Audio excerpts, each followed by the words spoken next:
Madila. na walang kasalanan. Ano ba Hindi. Ibig sabihin, paano kanila nakilala ng tatlong pulis?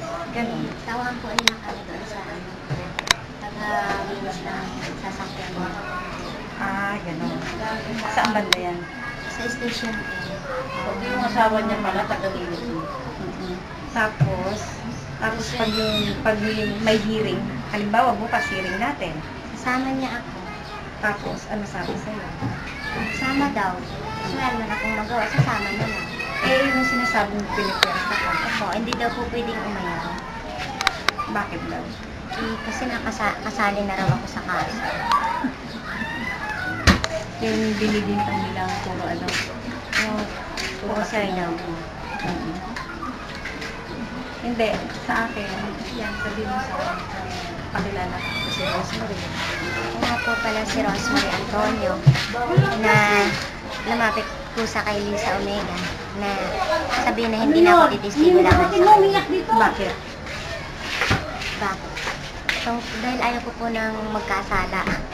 Bakit ka nakakasala? Wala naman pong katotohanan. Sino-sino yung mga pulis kayo? Si Caballero, si Lacson, saka si Rosero.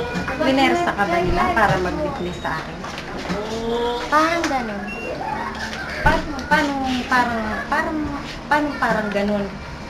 Yung kinikwento mo, kailangan pumunta ka, sumama ka, ganun. Kailangan sumama ka, kasali ka na sa kaso. Sabi sa'yo, o bet ka nag-desisyon ka ngayon na lumapit sa akin. Kasi napapagod na ako at saka nakakakonsensya na magdiin ng tao na wala namang ano.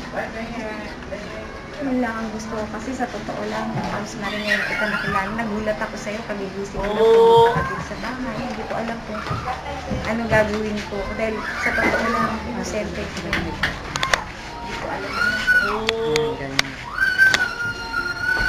Yes, marinig yung usapan. Hindi na sila harap. Hindi na sila harap pag hindi daw ako sumama.